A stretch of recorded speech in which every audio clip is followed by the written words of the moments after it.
Welcome to Football with Cheese. Draft's a few hours away. Just want to record one more video. If something crazy happens, I will make another one. Otherwise, this will be my last video until tomorrow. Someone asked me on X if I'm going to do a recap after the draft. I'm not doing recap after midnight Eastern. I'm just not doing that. I'm going to be going to bed as soon as the draft's over so I can get up and make videos for you. So make sure you are subscribed. So in this video, I'm going to go over some rumors, what I think of them, I think they're true or not. A lot of them are not true. And I'll make some bold predictions at the end. So the Jaguars potentially moving up to 2 at the Brown spot from 5 to 2. Unlikely. They'd have to give up a lot. The Browns are going to want a king's ransom to pass on an Abdul Carter or probably Travis Hunter. So doubt it happens. Even the Jaguars offered a first rounder next year. I don't think that'd be enough. Because you're passing on Travis Hunter or Abdul Carter.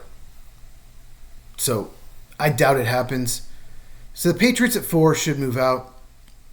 Even if the Raiders offered them like a 4th and a 5th next year, they should do it.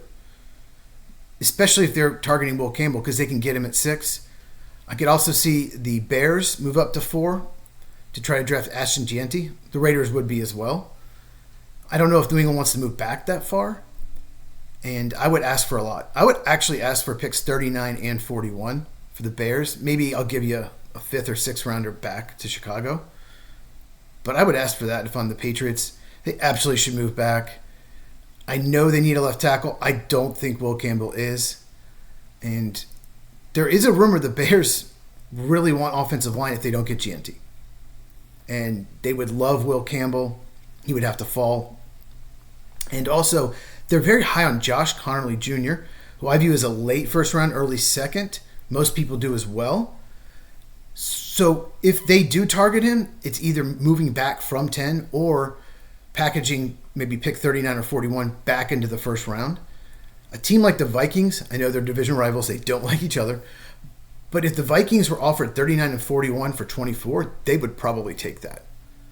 And the Vikings have 4 picks in this draft. They've got to move out. That's also a possible target for Shadur Sanders, 24th pick. Someone wants to move up. Daniel Jeremiah had the Giants moving back up in the top 20 for Jackson Dart. I hear they love him a lot. I don't know if that's true. It could be a lie. I don't love him a lot. He's 95th on my board. Hope I'm wrong. Love you, Jackson. Other rumors.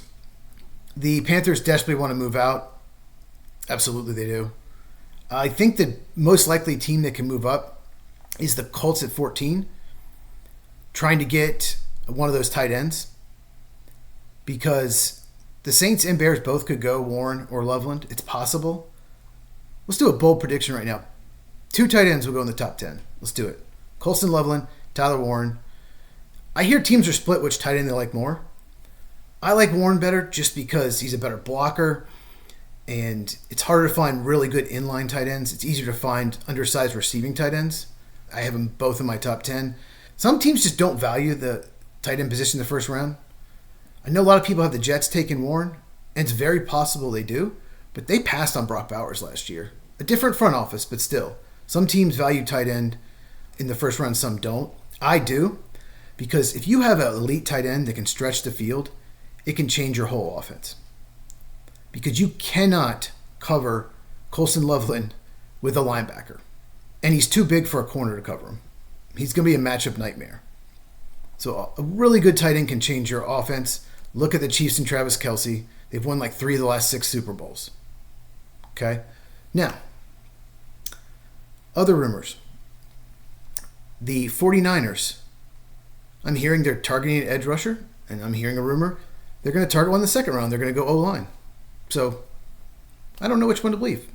One of them is probably true. They need edge help. They need offensive line. Edge is much deeper. I said this in my final mock draft. O-line is going to get overdrafted in the first round. It's not a strong class. Cornerback might get overdrafted as well, especially round 2, top 50. You may see a run on corners because cornerback is not a deep position in this draft.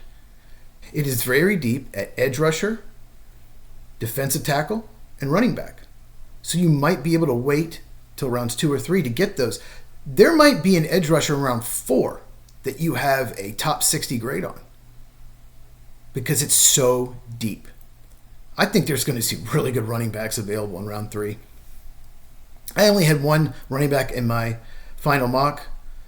A lot of so-called experts, draft analysts, had 2 or even 3. But I just couldn't do it because the value for running backs is day 2. And it's just not a premium position. Ashton Gianti, he's a special player. That's different. Some people think there's not much of a difference between Gianti and Hampton, or Marion Hampton from North Carolina.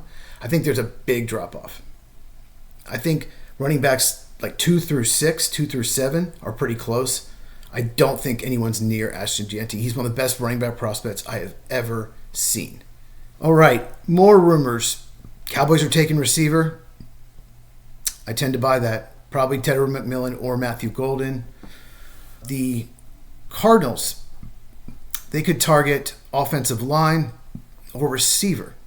Basically, they're going offense. That's the rumor. Oh, they need so much defensive help. Their defense is not very good. The Arizona Cardinals and the Cincinnati Bengals picked 16th and 17th. So they were average last year, league average, right in the middle of the first round. Maybe because they both have really good quarterbacks. But those teams need a ton, especially on defense. They need a lot of help for a team picking in the middle of the first round. Usually a team with that many roster needs is picking 7th, 8th, 9th, something like that at least, or maybe higher than that. So I could see those teams trading down, but good luck finding a partner to trade down in the top 20. I think there could be 3 or 4 trades from picks 21 through 32. Teams trying to get back in the first round. And I think Minnesota really wants to move back at 24. I think Pittsburgh at 21 wants to move back. I think Green Bay wants to move back and take a defensive lineman because it's a deep class. They don't have to take one at 23. Maybe the Packers trade back with the Bills at 30 or the Chiefs at 31. Both the Bills and Chiefs do not need a lot, but they have specific weaknesses. Bills, run-stopping defensive tackle, corner.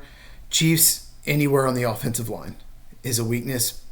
Plus, they could use some defensive line help as well. So I could see those teams moving up.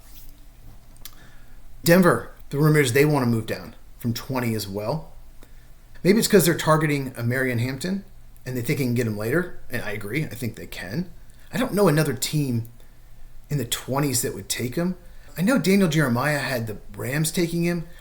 I don't see that at all. I think the Rams are more likely to take a quarterback than a running back. Kyron Williams is really good. Just doesn't make any sense. And there's still people out there that think the Giants or the Jets or the Saints at 9, especially the Saints, are going to take Shedeur Sanders. I do not see it, and it would be a major reach. You got people on NFL Network just saying, take the quarterback. He's got to take him. You need a quarterback, take the quarterback. Sanders just doesn't have a high enough ceiling. He doesn't have a ceiling as a top 10 quarterback in the league. He does a lot of things well. He's accurate. He hardly ever turns the ball over. But his ceiling isn't high. And the rumor coming out of the combine was his interviews went bad. And some teams use the word entitled. And your quarterback has to be your leader. You cannot have a quarterback that's entitled. I mean, he's not Johnny Manziel entitled, but no one is. So I could see Sanders going late first round and trade up. I could see him falling in the second round. There's even a rumor that he's the 3rd or maybe 4th quarterback taken. And Jackson Dart and Jalen Milroe, they do have a higher ceiling than Sanders. Even Tyler Shuck has been mentioned as a possible top 50 pick. It really just depends what teams need a quarterback and what they're looking for. And then Jihad Campbell, Will Johnson, both have injury issues. The rumor is they're going to fall. I had Jihad Campbell even out of my first round. I had Will Johnson going to the Rams. But both those guys are top 15 players in this draft. And then you have Savon Ravel, 23 years old, incredible press man corner. I would have had him in my top 20 if it wasn't hurt. Those 3 guys are incredible talents. And if they fall, they're worth the risk. Obviously, I'm not a doctor. I don't have their medicals. But can you imagine if you're a team early second round, any of those guys fall and you're rebuilding? Take them. Take the talent. It's worth the risk. Last rumor, Washington and Buffalo are really high on Carson Schlesinger. and he will go with one of those picks. That's what I'm hearing. Washington has Bobby Wagner, 35 years old, last year of his deal. And Buffalo, their linebacker room isn't bad. They have bigger needs than off-ball linebacker. So I'm surprised by that. I'm not necessarily buying it, but it's going to be a free-for-all. There's probably going to be a player that's not in the top 50 consensus board that goes in the first round. Landon Jackson would be my guess. Arkansas edge rusher. But we'll see. Bold predictions. Like I said, 2 tight ends go in the top 10. I think Josh Connerly Jr., offensive tackle Oregon, will go in the top 20. I also think Donovan Ezeraku, edge rusher Boston College, will go in the top 20. Both are projected late first, early second rounders. And I'll say Gray Zabel, who's 27th on the consensus board, he's going top 16. That's my prediction. Small school guy and doesn't play a premium position, but he's a stud. And like I said, offensive line's getting overdrafted. So what do you guys think? What is your bold projection for the first round of the draft? I cannot wait tomorrow to the recap video and see who's still on the board. There's going to be some people, not necessarily player that's injured like a Josh Simmons or a Savon Ravel. There's going to be some other player that just falls, 2 or 3 of them, that everyone has in their top 25 mock still there. And if you saw my other videos, I've been saying this over and over.